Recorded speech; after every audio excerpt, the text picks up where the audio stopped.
Hey guys, welcome back to Open It and Play. Today we're going to be looking at the Fresh Monkeys Agent Carter.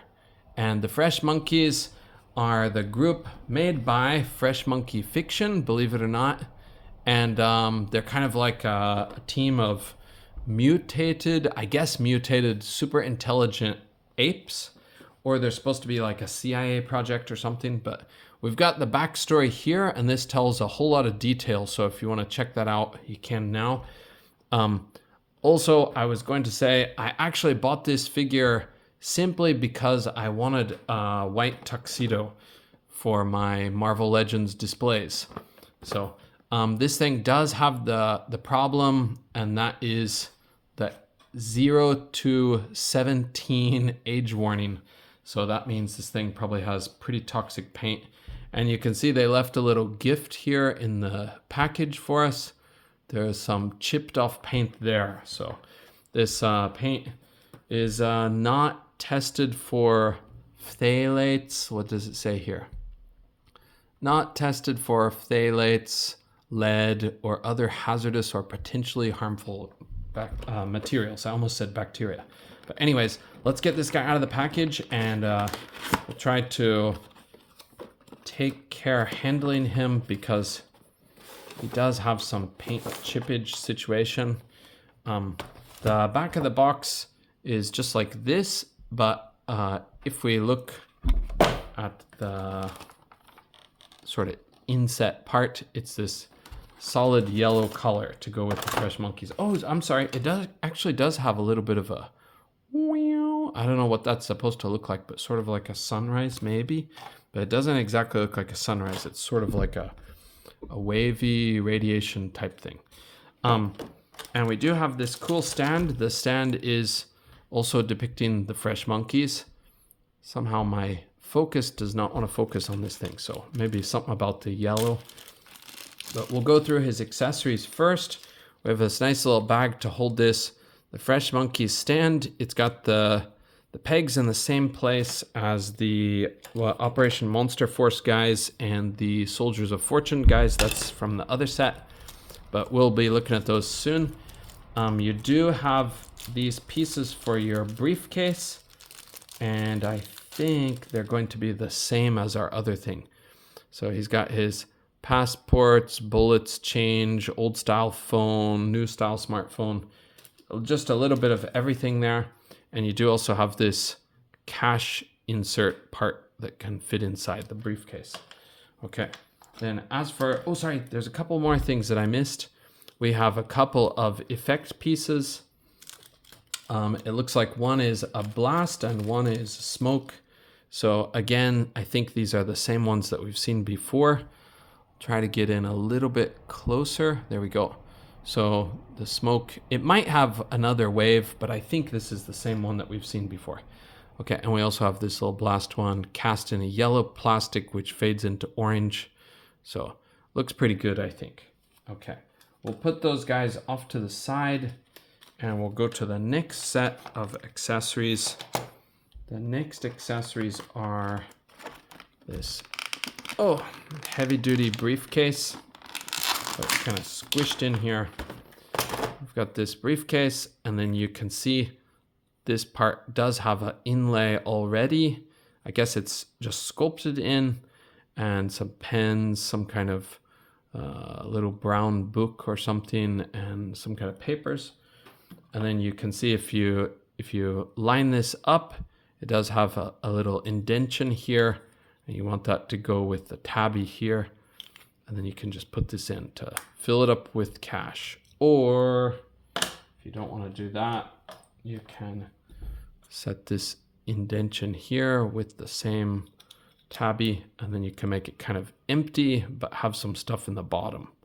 So both are pretty good options. Of course, this one will fold down if you don't have it sitting the right way. But okay. For the next accessory, we have this little part here, which is keeping these in. I'll kind of just dump them out because they're gonna kind of fall out if I don't do that. We have this comically undersized banana. I don't know what they were thinking to make the banana that small, but seems like, I don't know, it seems really small for a banana. Do you guys have bananas that are like that size? Maybe it's not a banana. Maybe it's a, oh boy, what are they called? I forgot the name. I really forgot the name. Plantain? Is that right? Yeah, plantain maybe. Maybe it's supposed to be a plantain. That would make more sense. Okay, and then we also have this nice gun with the silencer, and it has pretty good amount of detail. This part here, can we get in close? I don't know if it's going to get in close enough, but we have this little detail here. What is that? It's kind of hard to see, but it is on purpose because it's painted on both sides.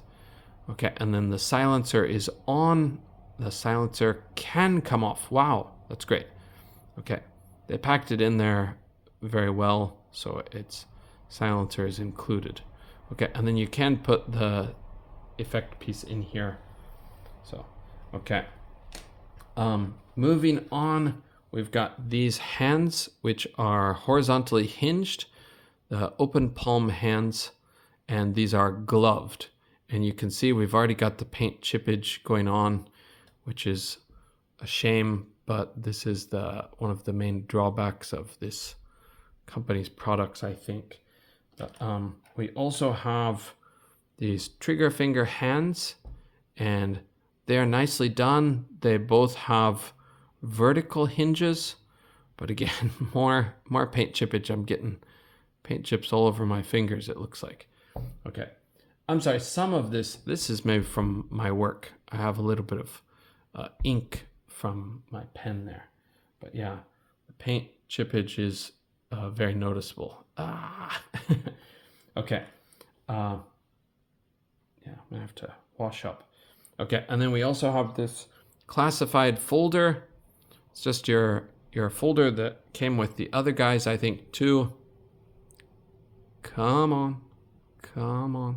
It doesn't want to focus, so we're gonna have to get this locked in place. There we go. Okay, so yeah, this is the old one over here, so I think they are identical. But this one does have already some paint scratchage or paint wearing off. So gotta be careful with these. They are adult collectibles. They're not for kids, so. Okay, and we'll try to get this guy out of the package. It looks like his upper body is not held in by the little rubber inserts. So we're just gonna undo this part at the back, and then he will be free from his plastic prison, as they say. Whoops. Okay. All right, so here he is. The paint's on his jacket. Let's see what he looks like here. Okay.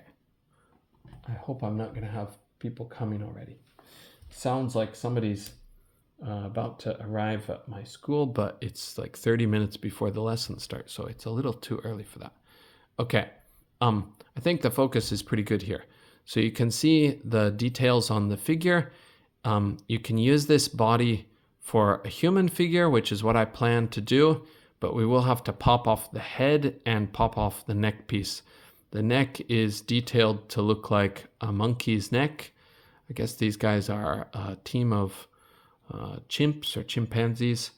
But the gloves are black, so you don't have to really change out that part if you don't want.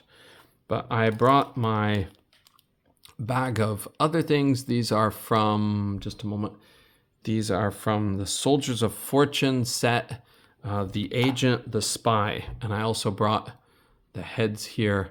But this guy's neck is currently not here because it's on my roadie figure at home. But we do have this guy, if you are familiar with him. I think this guy is the agent. The other guy is the spy. I don't know which one is which, but okay.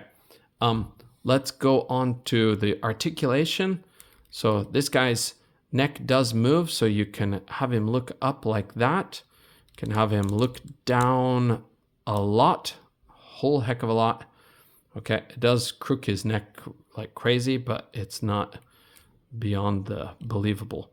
Okay, he does have quite a bit of attitude, so you can move his neck around pretty well, and he does look side to side fine.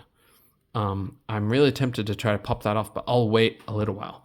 My school is really hot today, so my phone's going to overheat, so I have to keep this review kind of short.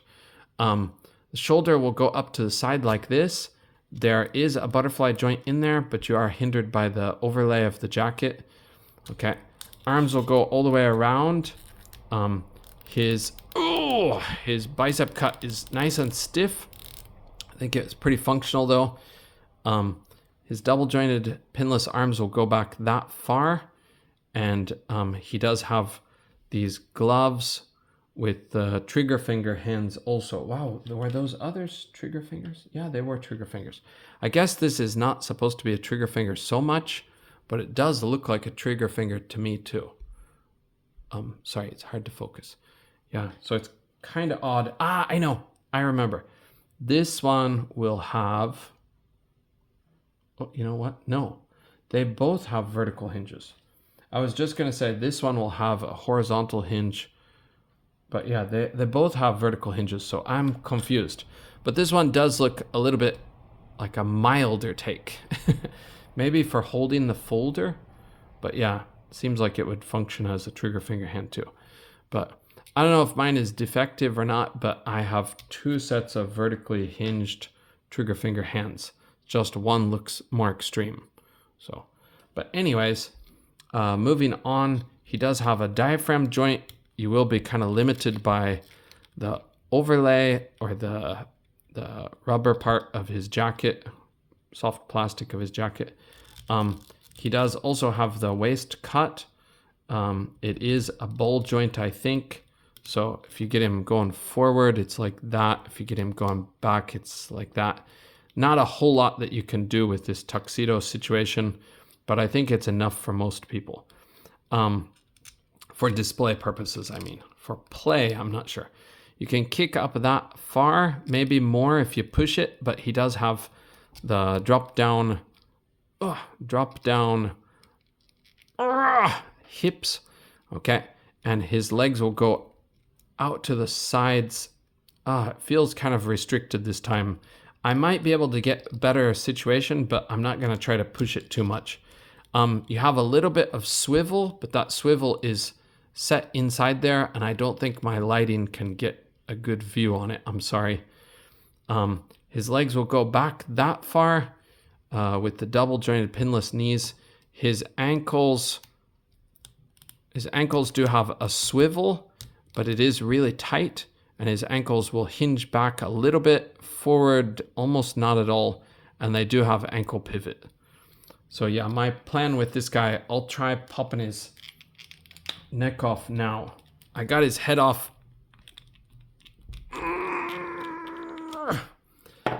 As for the neck, whew, I got it, but it's hard. You can see the paint coming off, right? And you can see like little weird stuff on my hand. Okay, if we put this head on, let's see how that would look.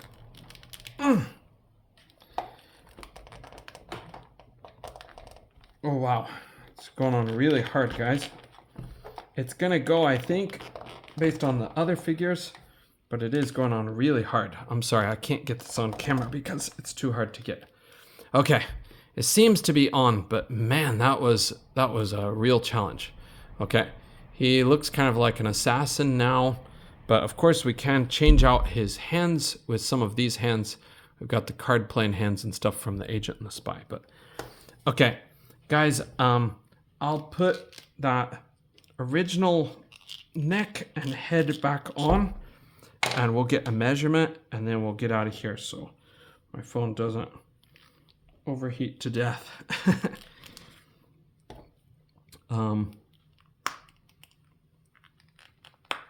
Okay, getting these necks on certainly is a challenge.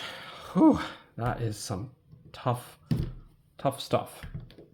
Okay, I think this is pretty even, and man, my hands feel grimy after handling this guy. I know I keep complaining about that, but it's just so different from all other figures. So I love the designs of this company, but that paint situation is making it hard for me to buy more things, frankly, I'm sorry to say. We've got 6 1/4 inches, almost 6 3/8 of an inch for this guy. So 6 3/8 to 6 1/4, somewhere in there. So you're standing about almost 16 centimeters. Okay. All right. Thank you guys for joining me for this look at the first of the fresh monkeys. He is Agent Carter. And we hope to see you in the next video.